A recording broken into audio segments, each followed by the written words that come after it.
Bonjour les jeûneurs, bonjour les jeûneuses. Aujourd'hui, je vais vous parler de la dernière partie de jeûne révision, comment rester productif. Pour rappel, dans la première partie, je vous ai parlé de la nutrition.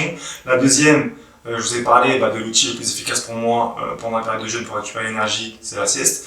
Et dans cette dernière partie, je vais vous parler du rythme que je me suis imposé pendant ma période de jeûne de l'année dernière, où j'étais en concours et où j'ai pu, justement, grâce à ce rythme, arriver troisième sur 200 personnes. Alors pour commencer, il faut savoir que lorsqu'on jeûne, il faut avoir quand même un esprit assez flexible. Dans le sens où j'entends que la nuit, on ne va plus faire de nuit complète en fait. Il faut avoir dans l'esprit que la nuit, ça va nous servir à prendre de l'énergie, manger et à faire des siestes. Donc déjà, il faut faire un effort d'acceptation pour faciliter justement le fait qu'on aille se réveiller la nuit. Une acceptation de la nuit, c'est plus fait pour faire des nuits justement complètes. D'accord ? Il y aura une coupure au milieu. Donc avant de commencer la nuit, il faut déjà être prêt à se réveiller pendant cette nuit justement. Ça fait beaucoup de nuits. Ensuite, on commence directement, du coup, on prépare la journée. Et la journée, comme je vous ai dit, ça commence la nuit. Donc on commence à 21h. D'accord ? Je vous fais le premier soir par exemple, ou le lendemain, vous vous apprêtez à jeûner.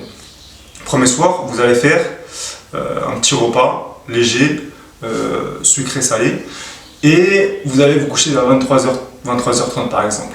Ensuite, moi par exemple l'année dernière, je programmais mon réveil à 4h30 du matin. Ce qui fait, c'est que de 23h30 à 4h30, je dormais. Ça me faisait une sieste, j'appelle ça une sieste, mais en vrai je dormais, de 5 heures, ce qui faisait environ 3 à 4 cycles de sommeil complet. Ensuite, je me réveillais. Je mangeais, donc je faisais un repas de l'aube qui était consistant, salé, et je faisais attention à bien m'hydrater, d'accord ? Mais dans l'ordre, ça veut dire que je mangeais de manière consistante des produits salés, ça veut dire que je mangeais les restes de la veille souvent, des pâtes, du riz, un bout de viande, un bout de fromage par exemple, du pain aux céréales, complet, et après mon repas, je commençais à boire. Pourquoi ? Pour bien que je puisse remplir mon estomac avec quelque chose de consistant, et à la fin, je complétais avec de la boisson. Ensuite, je repartais me coucher vers 5h, 5h30 et je me réveillais vers 7h30, 8h. L'objectif, c'est au moins de faire un cycle de sommeil complet. Donc je vous rappelle, le cycle de sommeil complet, c'est environ 1h30 chez les gens. Donc moi, je me mettais 2 heures de sommeil, je mettais un réveil sur 2 heures, comme ça je faisais au moins 1h30 de sommeil, ou des fois 2h30, 3 heures en fonction de ma fatigue. Je me réveillais vers les coups de 8h. Ça me faisait déjà 4h30 à 5h de sommeil avant mon repas, plus 2 à 3 heures de sommeil après mon repas. Là, j'ai déjà environ entre 7 et 8 heures de sommeil. Donc, c'est très raisonnable pour pouvoir commencer à travailler dès le matin sans être trop fatigué. De 8h jusqu'à 11h, je révisais. Ça me faisait 3 heures de révision et à 11h, je m'imposais une pause où je vais faire minimum 15 à 20 minutes de sieste flash. Je vous en ai parlé, elle est hyper efficace. On n'a pas le problème de l'inertie du sommeil. Vous savez, c'est quand on se réveille et qu'on est hyper fatigué. Et ça permet de fixer l'information que j'ai apprise pendant 3 heures. Après, de 11h30 par exemple jusqu'à midi et demi, donc ça me fait 1 heure de révision supplémentaire. Et à midi et demi, je décrochais tout et j'allais dormir pendant 1h30 environ. 1h30, pourquoi je la mettais à ce moment-là précis ? C'est parce que les premiers jours de jeûne, on est habitué. Enfin, en tout cas, notre estomac a l'habitude d'avoir de la nourriture vers midi. Donc moi, au lieu d'avoir faim et de souffrir dans mes révisions, je préférais faire une sieste d'1h30 où je me réveillais et, entre guillemets, à 14h, j'avais plus trop faim. J'avais beaucoup moins faim en tout cas qu'à midi et demi. Vous testerez. Si ça marche sur vous, tant mieux. Sinon, on trouvera d'autres solutions. Et en tout cas, comme je vous ai dit, il n'y a pas d'autre solution pour récupérer l'énergie que de faire de sieste. Donc la sieste, généralement, si vraiment on a encore faim après la sieste, c'est peut-être qu'on s'est mal alimenté la veille par exemple. Il faut laisser aussi le temps au sommeil et au corps, à l'estomac je veux dire, de s'habituer à la non-prise alimentaire. D'accord ? Donc c'est normal que les premiers jours on ait un petit peu faim. Ensuite de 14h jusqu'à 17h, je révisais. Ce qui me faisait 3 heures, ça fait environ 3 heures de révision supplémentaire. Et à 17h, 17h30, je m'imposais encore une pause de 20 à 30 minutes minimum. Donc pareil, j'allais dormir, je faisais ce que j'avais à faire. Donc là, avec le matin plus l'après-midi, ça me fait environ 3 plus 4 plus ça me fait 7 heures de révision, ce qui est assez cohérent, d'accord. Et ensuite, je partais de 18h30, 19h jusqu'à 21h, d'accord, là où je mangeais en fait, où je révisais. Donc ça me faisait encore 2 heures supplémentaires, 7 plus de 9, ça fait 9 heures de révision, c'est vraiment correct pour une journée de révision, d'accord. Ensuite, je mangeais. Mon repas du soir, lorsque j'ai jeûné, c'est un piège en fait, parce que toute la journée, j'ai peut-être pu avoir faim et j'ai qu'une envie, c'est de tout dégommer. Donc forcément, j'ai trouvé des stratégies pour ne pas me jeter sur la nourriture et au moins contrôler mon repas. Donc mes stratégies, c'était quoi? C'était, je commençais à rompre mon jeûne par quelques fruits et 1 ou 2 grands verres d'eau, d'accord? Donc je mangeais pas quelque chose de consistant immédiatement, je buvais de l'eau, pas de soda, pas de trucs sucrés, et je mangeais des fruits, d'accord. Ensuite, je faisais une pause de 10 à 15 minutes, où je faisais ce que j'avais à faire, soit je finissais de faire à manger, soit, voilà, en tout cas, je faisais un truc, je m'occupais, je faisais une pause, je me jetais pas sur la nourriture. Pourquoi? Parce qu'en fait, votre corps, il comprend qu'il n'a plus faim au bout de 20 minutes. Ça veut dire qu'en fait, sur un laps de temps de 20 minutes, vous pouvez manger tout ce que vous voulez, votre corps ne va pas vous dire attends, vas-y mollo, j'ai plus faim, quoi. C'est qu'au bout de ces 20 minutes qu'il va vous prévenir qu'en fait vous avez assez mangé. Donc je buvais de l'eau, je mangeais mes fruits, ensuite je revenais au bout de 15 minutes et j'avais un contrôle sur mon repas. Déjà l'eau et les fruits auront un petit peu gonflé mon estomac et après je pourrais contrôler ce que je mange. Et derrière je mange quelque chose de sucré-salé, donc avec des fruits, d'accord, du sucre non industriel, du sucre naturel, et quelque chose de léger. Pourquoi? C'est parce que derrière, j'ai encore besoin de réviser. Si jamais je suis dans le... En tout cas, l'année dernière, j'avais besoin de réviser encore 1 heure. Donc, juste après mon repas, je faisais une pause de 20 à 25 minutes, 30 minutes, je faisais la vaisselle, ce que j'avais à faire, ou je regardais une petite série, un épisode, ou peu importe. Et après, je révisais de 22h à 23h, par exemple. Et ensuite, je retournais me coucher. Donc voilà, pour mon rythme, c'est mon rythme, je suis conscient que c'est un rythme soutenu. Moi j'en avais besoin, c'était obligé pour que je puisse atteindre mon objectif.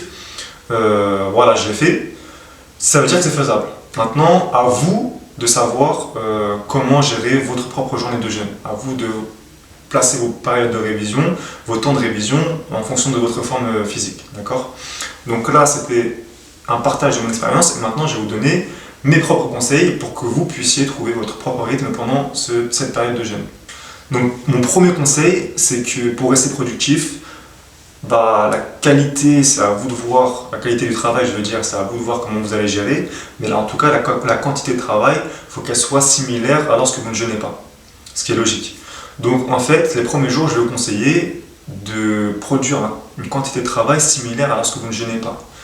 Donc si vous connaissez votre temps de travail lorsque vous ne jeûnez pas, c'est très simple, vous faites un copier-coller, vous essayez de faire le même temps, trouvez un emploi du temps où vous ferez le même temps de travail, mais si vous ne connaissez pas votre temps de travail et que vous voulez avoir un retour immédiat sur si vous êtes assez productif ou pas, chronométrez tout ce que vous faites, autant les pauses que les siestes, que les temps de travail.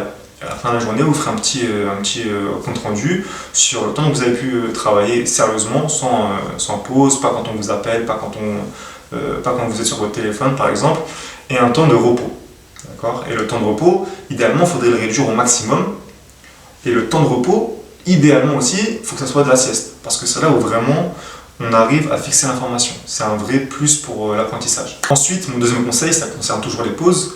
Ne perdez pas de temps avec vos écrans. D'accord? Si vous révisez et qu'après vous mettez sur vos téléphones, sur les réseaux pour vous la couler douce, en fait, sans savoir, vous stimulez votre cerveau. Parce que tout votre subconscient, en fait, il va capter énormément d'informations, il ne va pas se reposer. C'est pour ça que je recommande vraiment la sieste lorsque vous faites une pause pendant que vous jeûnez.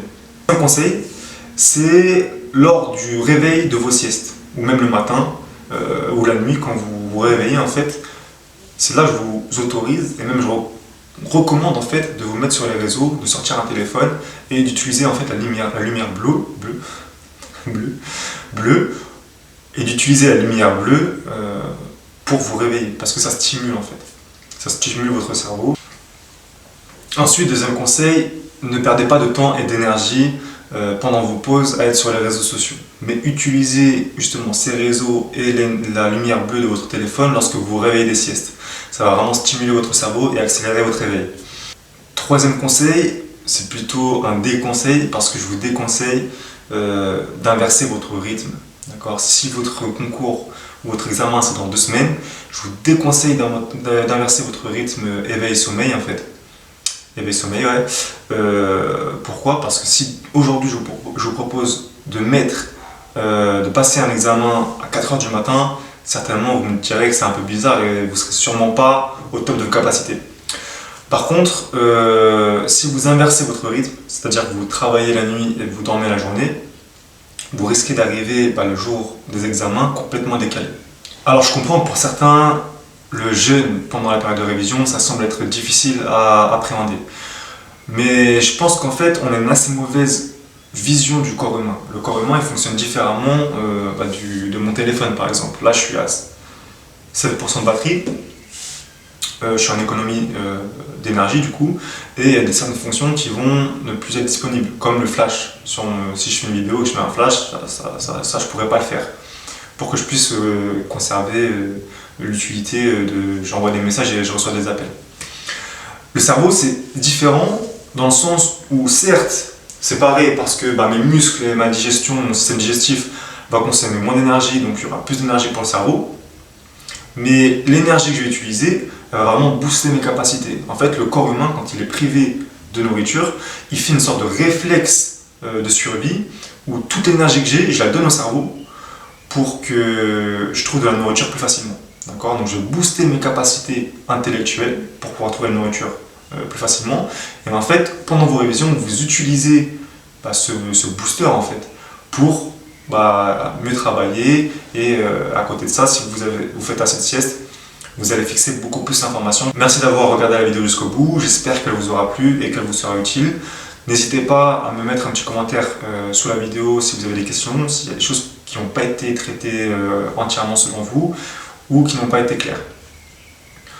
N'hésitez pas aussi à vous abonner, à partager la vidéo, c'est le plus important aux gens qui sont autour de vous et qui vont entamer des périodes de révision pendant leur période de jeûne.